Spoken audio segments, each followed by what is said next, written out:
परमेश्वरी जोत ਸਾਹਿਬ ਸਤਿਗੁਰੂ ਗੁਰੂ ਨਾਨਕ ਪਾਤਸ਼ਾਹ ਜੀ ਦੇ ਪਿਆਰ ਸਤਿਕਾਰ ਨੂੰ ਮਾਨਣ ਦਾ ਯਤਨ ਕਰਨ ਵਾਲਿਓ, ਵਾਹਿਗੁਰੂ ਜੀ ਕਾ ਖਾਲਸਾ, ਵਾਹਿਗੁਰੂ ਜੀ ਕੀ ਫਤਿਹ। ਧੰਨ ਗੁਰੂ ਨਾਨਕ ਪਾਤਸ਼ਾਹ ਦਾ ਜੀਵਨ ਸਾਡੇ ਸਾਰਿਆਂ ਦੇ ਸਾਹਮਣੇ ਹਰ ਪੱਖ ਤੋਂ ਸੇਧ, ਜਾਣਕਾਰੀ ਅਤੇ ਸਮਝ ਸਾਡੀ ਝੋਲੀ 'ਚ ਪਾਉਂਦਾ ਹੈ। ਜਿੱਥੇ ਇੱਕ ਪਾਸੇ ਮਾਤਾ ਪਿਤਾ ਜੀ ਦੇ ਮਨ ਦੀ ਤਮੰਨਾ ਹੈ ਕਿ ਸਾਡਾ ਸਪੁੱਤਰ ਆਲਮ ਫਾਜ਼ਿਲ ਬਣ ਜਾਏ, ਦੁਨਿਆਵੀ ਵਿਦਿਆ ਨੂੰ ਲੈ ਕੇ ਇਹ ਜ਼ਿੰਦਗੀ ਦੇ ਕਿਰਤ ਖੇਤਰ ਦੇ ਅੰਦਰ ਵੱਡੀਆਂ ਮੱਲਾਂ ਮਾਰਨ ਵਾਲੇ ਪਾਸੇ ਅੱਗੇ ਨਿਕਲ ਜਾਏ, ਕਿਉਂਕਿ ਆਮ ਹਾਲਤਾਂ ਵਿੱਚ ਮਾਂ ਬਾਪ ਦੀ ਸੋਚ ਇਸ ਤੋਂ ਪਾਰ ਨਹੀਂ ਜਾਂਦੀ। ਕਦੇ ਅੱਜ ਵੀ ਆਪਣੇ ਹਿਰਦਿਆਂ 'ਤੇ ਹੱਥ ਰੱਖ ਕੇ ਦੇਖਣਾ ਕਿ ਅੱਜ ਦੇ ਮਾਤਾ ਪਿਤਾ ਵੀ ਆਪਣੇ ਘਰਾਂ 'ਚ ਪੈਦਾ ਹੋਣ ਵਾਲੇ ਬੱਚੇ, ਚਾਹੇ ਪੁੱਤਰ ਧੀਆਂ ਨੇ, ਚਾਹੇ ਪੋਤੇ ਪੋਤੀਆਂ ਨੇ, ਚਾਹੇ ਦੋਤੇ ਦੋਤੀਆਂ ਨੇ, ਅੱਜ ਉਹਨਾਂ ਦੇ ਪ੍ਰਥਾਏ ਜੋ ਸਾਡੇ 'ਚੋਂ ਕੋਈ ਸ਼ਬਦ ਨਿਕਲਦਾ ਹੈ ਤਾਂ ਇੱਕੋ ਹੀ ਨਿਕਲਦਾ ਹੈ, ਪੜ੍ਹ ਲਾ ਕੁਝ ਬਣ ਜਾਏਗਾ, ਪੜ੍ਹ ਲਾ ਕੁਝ ਬਣ ਜਾਏਗਾ। ਹੁਣ ਪੜ੍ਹ ਲਾ ਕੁਝ ਬਣ ਜਾਏ ਦਾ ਮਤਲਬ ਕੀ ਹੈ ਕਿ ਇੱਕੋ ਹੀ ਸਾਡੀ ਸੁਰਤ ਵਿੱਚ ਗੱਲ ਟਿਕੀ ਹੈ ਕਿ ਇਹ ਦੁਨੀਆ ਦਾ ਧਨ ਕਮਾਉਣ ਜੋਗਾ ਹੋ ਜਾਏਗਾ, ਰੋਜੀ ਰੁਜ਼ਗਾਰ ਜੋਗਾ ਹੋ ਜਾਏਗਾ। ਇੱਥੋਂ ਤੱਕ ਸਾਡੀ ਸਾਰਿਆਂ ਦੀ ਇਕਸਾਰ ਪਹੁੰਚ ਜਿਹੜੀ ਹੈ ਸਦੀਆਂ ਤੋਂ ਅੱਗੇ ਤੁਰੀ ਆਉਂਦੀ ਹੈ। ਅਸੀਂ ਜ਼ਿੰਦਗੀ ਦੇ ਵੱਡੇ ਅਰਥਾਂ ਨੂੰ ਨਹੀਂ ਜਾਣਦੇ, ਪਰ ਇਸ ਗੱਲ ਕਿਉਂਕਿ ਗੁਰੂ ਨਾਨਕ ਪਾਤਸ਼ਾਹ ਜੀ ਦੀ ਕਰ ਰਹੇ ਹਾਂ ਅਤੇ ਆਪ ਇਸ ਗੱਲ ਤੋਂ ਬਿਲਕੁਲ ਸਪਸ਼ਟ ਹਾਂ ਕਿ ਧੰਨ ਗੁਰੂ ਨਾਨਕ ਪਾਤਸ਼ਾਹ ਜੀ ਜਨਮ ਤੋਂ ਗੁਰੂ ਨੇ। ਉਹਨਾਂ ਨੂੰ ਗੁਰਤਾ ਗੱਦੀ ਅਕਾਲ ਪੁਰਖ ਵਾਹਿਗੁਰੂ ਜੀ ਨੇ ਬਖਸ਼ਿਸ਼ ਕੀਤੀ ਹੈ ਅਤੇ ਉਹਨਾਂ ਦੀ ਹਰ ਗੱਲ ਵਿੱਚੋਂ ਸਾਨੂੰ ਗਿਆਨ ਡਲਕਦਾ ਡੁੱਲਦਾ ਸੰਸਾਰ ਤੱਕ ਆਉਂਦਾ ਸਾਨੂੰ ਦਿਖਾਈ ਦਿੰਦਾ ਹੈ। ਉਹਨਾਂ ਦੀ ਹਰ ਕਿਰਿਆ ਸਮਾਜ ਦੇ ਲਈ ਕੋਈ ਸੇਧ, ਕੋਈ ਪ੍ਰੇਰਨਾ, ਕੋਈ ਸਮਝ ਵੰਡਣ ਵਾਲੀ ਹੈ। ਇਹ ਵੱਖਰੀ ਗੱਲ ਹੈ ਕਿ ਵਿਅਕਤੀਗਤ ਸੋਚ ਜਿਹੜੀ ਸਾਡੀ ਹੈ, ਅਸੀਂ ਇਸ ਪਕੜ ਦੇ ਅਧਿਕਾਰੀ ਨਹੀਂ ਹੁੰਦੇ ਕਿ ਅਸੀਂ ਉੱਥੋਂ ਕੁਝ ਲੱਭ ਸਕੀਏ, ਕੋਈ ਚੰਗਾ ਤਲਾਸ਼ ਕਰ ਸਕੀਏ, ਕੋਈ ਪ੍ਰੇਰਨਾ ਨਹੀਂ ਲੈ ਸਕੀਏ।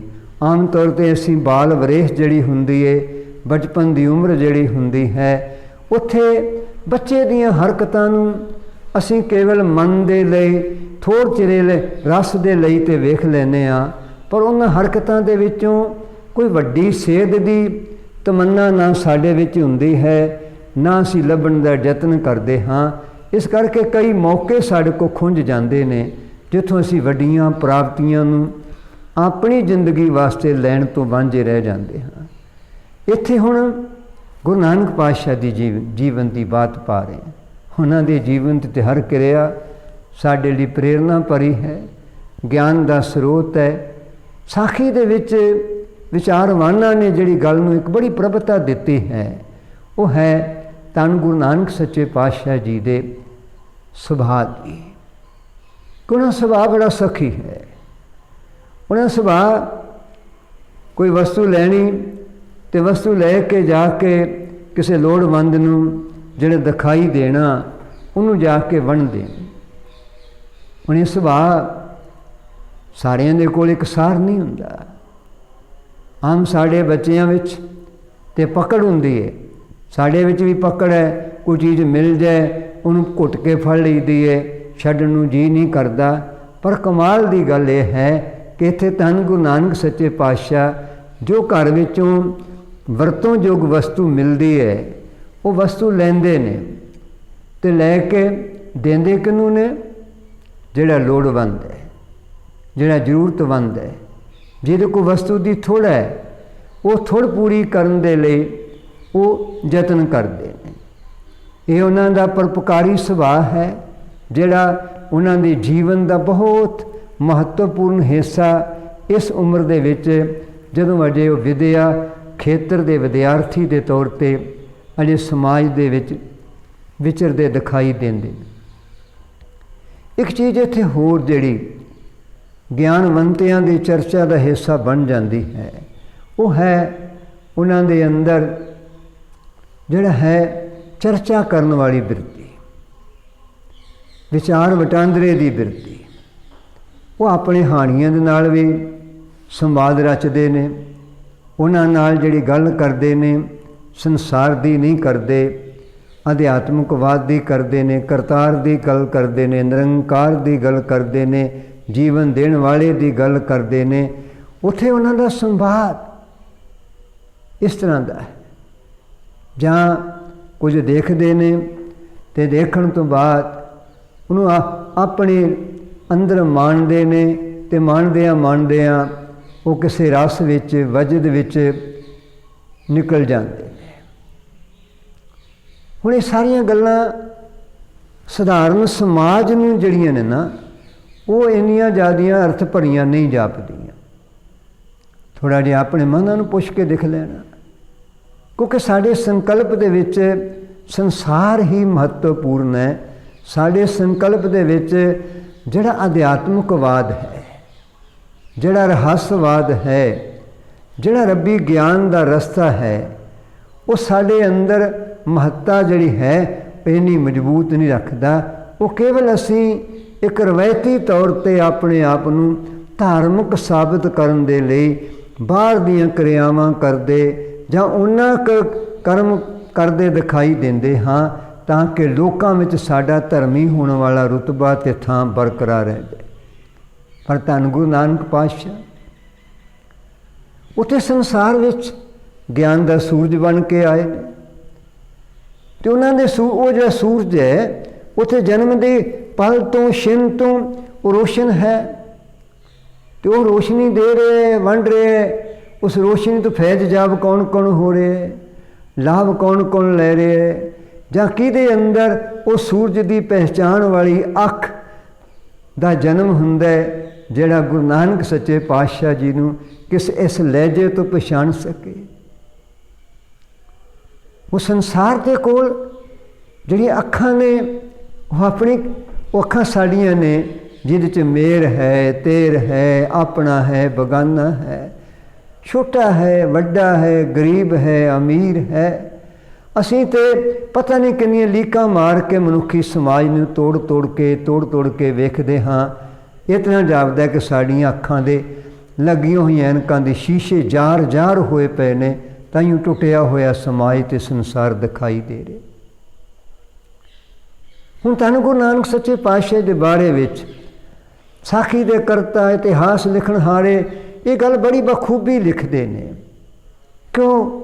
ਕਦੀ ਖਾਮੋਸ਼ੀ ਦੇ ਆਲਮ ਵਿੱਚ ਨੇ, ਜਿਵੇਂ ਕੋਈ ਬੰਦਾ ਚਿੰਤਨ ਕਰ ਰਿਹਾ ਹੁੰਦਾ ਹੈ, ਕਿਸੇ ਗੱਲ ਨੂੰ ਗੌਰ ਕਰਨ ਵਾਸਤੇ ਬਹਿ ਜਾਂਦਾ ਹੈ।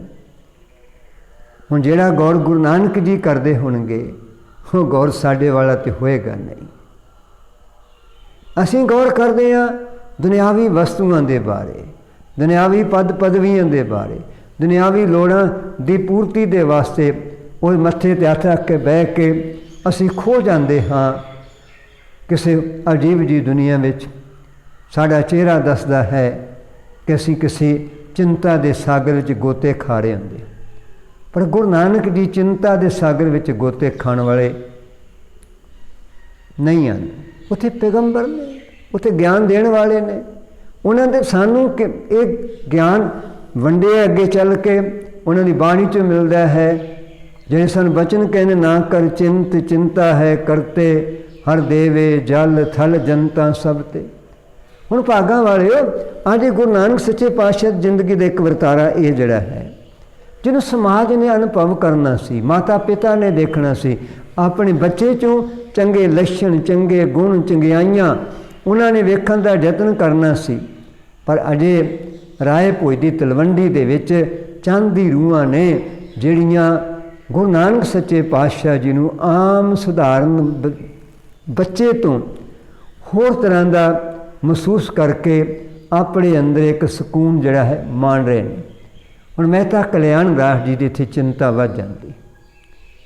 ਜਦੋਂ ਗੁਰੂ ਨਾਨਕ ਸੱਚੇ ਪਾਤਸ਼ਾਹ ਦਾ ਵਿਦਿਆ ਵਾਲੇ ਪਾਸੇ ਉਹ ਜਿਸ ਤਰ੍ਹਾਂ ਦੂਜੇ ਬੱਚਿਆਂ ਦਾ ਧਿਆਨ ਹੁੰਦਾ ਹੈ, ਇੱਕ ਜਮਾਤ ਤੋਂ ਦੂਜੀ ਜਮਾਤ, ਦੂਜੀ ਚੋਂ ਤੀਜੀ ਕਰਦਿਆਂ ਵੱਡੇ ਮਰਾਤਬਿਆਂ ਵਾਲੇ ਪਾਸੇ ਅੱਗੇ ਵਧਣ ਦੀ ਜਿਹੜੀ ਦੌੜ ਹੁੰਦੀ ਹੈ। ਪਰ ਇੱਥੇ ਤੇ ਦੌੜ ਜਿਹੜੀ ਹੈ ਗੁਰੂ ਨਾਨਕ ਸੱਚੇ ਪਾਤਸ਼ਾਹ ਦੀ ਜਿਹੜੀ ਹੈ, ਉਹਨਾਂ ਕੋਈ ਇਨਕਾਰ ਕਿਸੇ ਗੱਲ ਦਾ ਨਹੀਂ। ਜਿੱਥੇ ਭੇਜਦੇ ਨੇ ਜਾਂਦੇ ਨੇ, ਪਰ ਉੱਥੇ ਵਿਦਿਆ ਜਿੰਨੀ ਪੜ੍ਹਨੀ ਪੜ੍ਹ ਲੈਂਦੇ ਨੇ। ਮੁੜ ਕੇ ਜੋ ਗੁਰੂ ਨਾਨਕ ਅਕਾਲ ਪੁਰਖ ਨੇ ਉਹਨਾਂ ਨੂੰ ਬਖਸ਼ਿਸ਼ ਕੀਤਾ ਹੈ ਉਹ ਵੰਡ ਦਿੰਦੇ ਨੇ। ਅਤੇ ਜਦੋਂ ਵੰਡਦੇ ਨੇ ਉਸਤਾਦ ਸਿਰ ਝੁਕਾ ਕੇ ਸਿਜਦਾ ਕਰਦਾ ਹੈ, ਉਹਨਾਂ ਦੇ ਅੱਗੇ ਆਪਣੇ ਆਪੇ ਨੂੰ ਜਗਿਆਸੂ ਦੇ ਤੌਰ 'ਤੇ ਧਰ ਦਿੰਦਾ ਹੈ। ਹੁਣ ਮਹਿਤਾ ਕਲਿਆਣ ਦਾਸ ਜੀ ਇਸ ਫਿਕਰ ਵਿੱਚ ਨੇ, ਇਹ ਬੱਚਾ ਸਾਡੇ ਘਰ ਜੋ ਪੈਦਾ ਹੋਏ ਕਿ ਸਮਾਜ ਦਾ ਜ਼ਿੰਮੇਵਾਰ ਬਣੇਗਾ ਕਿ ਨਹੀਂ ਬਣੇਗਾ, ਇਹ ਕਿਸੇ ਮਰਾਤਬੇ ਕਿਸੇ ਰੁਤਬੇ ਉੱਤੇ ਜਾਏਗਾ ਕਿ ਨਹੀਂ ਜਾਏਗਾ, ਇਹ ਕਿਸੇ ਕਿਰਤ ਕਰਮ ਦੇ ਲਈ ਯੋਗਤਾ ਹਾਸਲ ਕਰੇਗਾ ਕਿ ਨਹੀਂ ਕਰੇਗਾ। ਪਤਾ ਨਹੀਂ ਕਿੰਨੇ ਸਵਾਲ ਹੋਣਗੇ ਜਿਹੜੇ ਹੜ ਵਾਂਗ ਮਹਿਤਾ ਕਲਿਆਣ ਦਾਸ ਜੀ ਦੇ ਅੰਦਰ ਅਤੇ ਧੰਨ ਗੁਰੂ ਨਾਨਕ ਸੱਚੇ ਪਾਤਸ਼ਾਹ ਦੀ ਮਾਤਾ ਜੀ ਦੇ ਅੰਦਰ ਵੀ ਕਿਸੇ ਨਾ ਕਿਸੇ ਢੰਗ ਤਰੀਕੇ ਨਾਲ ਘੱਟ ਜਾਂ ਵੱਧ ਰੂਪ ਦੇ ਵਿੱਚ ਇਹ ਘੁੰਮਦੇ ਹੋਣਗੇ। ਹੋ ਸਕਦਾ ਦੁਨੀਆ ਦੇ ਲੋਕ ਜਿਹੜੇ ਬੇਸਮਝ ਹੋਣਗੇ, ਜਿਹੜੇ ਗੁਰੂ ਨਾਨਕ ਜੀ ਨੂੰ ਵੇਲੜ ਦੇ ਰੂਪ ਵਿੱਚ ਜ਼ਿਆਦਾ ਮਹਿਸੂਸ ਕਰਦੇ ਹੋਣਗੇ, ਉਹ ਵੀ ਇਸੇ ਤਰ੍ਹਾਂ ਦੇ ਸਵਾਲ ਖੜੇ ਕਰਕੇ ਗੱਲਾਂ ਕਰਦੇ ਹੋਣਗੇ। ਮਹਿਤਾ ਕਲਿਆਣ ਦਾਸ ਜੀ ਦਾ ਪੁੱਤ ਤੇ ਕਿਸੇ ਕੰਮ ਦਾ ਨਹੀਂ ਹੈ, ਕਿਉਂਕਿ ਦੁਨੀਆ ਦੀ ਜ਼ਬਾਨ ਨੂੰ ਕੋਈ ਬੰਦਾ ਕਾਬੂ ਨਹੀਂ ਕਰ ਸਕਦਾ। ਹਰ ਬੰਦੇ ਕੋਲ ਆਪਣੀ ਜ਼ਬਾਨ ਹੈ, ਆਪਣਾ ਕਥਨ ਹੈ, ਆਪਣਾ ਸ਼ਬਦ ਹੈ। ਇਸ ਕਰਕੇ ਹੁਣ ਮਹਿਤਾ ਕਲਿਆਣ ਦਾਸ ਜੀ ਦਾ ਇੱਥੇ ਇੱਕ ਵੱਡਾ ਫਿਕਰ ਜਿਹੜਾ ਹੈ ਉਹ ਬਹੁਤ ਵੱਧ ਜਾਂਦਾ ਹੈ। ਇਹ ਫਿਕਰ ਜੋ ਬਾਹਰ ਕਿਵੇਂ ਨਿਕਲਣਾ ਹੈ, ਇਹ ਜਬ ਬਜਾਤੇ ਖੁਦ ਅਜੇ ਇਹ ਨਿਰਣਾਇਕ ਤੌਰ 'ਤੇ ਇਹ ਕੋਈ ਬਹੁਤੀ ਜ਼ਿਆਦੀ ਆਪਣੇ ਅੰਦਰ ਕੋਈ ਰਾਏ ਬਣਾਉਣ ਦੇ ਲਈ ਸਮਰੱਥ ਨਹੀਂ ਹੋ ਪਾਉਂਦੇ। ਤਮੰਨਾ ਉਹੀ ਹੈ ਮੇਰਾ ਪੁੱਤਰ ਵਿਦਿਅਕ ਪੱਖ ਤੋਂ ਤਲੀਮ ਜਾਫਤਾ ਹੋ ਜਾਏ, ਮੇਰਾ ਪੁੱਤਰ ਵਿਦਿਆ ਲੈ ਕੇ ਚੰਗੇ ਕਾਰਜ ਖੇਤਰ ਦੇ ਲਈ ਯੋਗ ਬਣ ਕੇ ਚੰਗੇ ਕਿਰਤ ਦੇ ਭਵਿੱਖ ਦਾ ਵਾਰਸ ਬਣ ਸਕੇ। ਇਸੇ ਸੰਕਲਪ ਵਿੱਚ ਘਿਰੇ ਮਹਿਤਾ ਕਲਿਆਣ ਦਾਸ ਜੀ ਗਮਗੀਨ ਨੇ ਕਿ ਆਉਣ ਵਾਲਾ ਕੱਲ੍ਹ ਮੇਰੇ ਬੱਚੇ ਦਾ ਕੀ ਹੋਏਗਾ। ਹੁਣ ਅਗਲੀ ਗੱਲ ਕੀ ਹੈ, ਉਹ ਗੱਲ ਅਗਲੇ ਪੜਾਅ ਵਿੱਚ ਆਪਾਂ ਕਰਾਂਗੇ। ਇੱਥੇ ਇੰਨੀ ਸੇਵਾ ਕਬੂਲ ਕਰ ਲੈਣੀ, ਭੁੱਲਾਂ ਮਾਫ ਕਰ ਦੇਣੀਆਂ। ਵਾਹਿਗੁਰੂ ਜੀ ਕਾ ਖਾਲਸਾ, ਵਾਹਿਗੁਰੂ ਜੀ ਕੀ ਫਤਿਹ।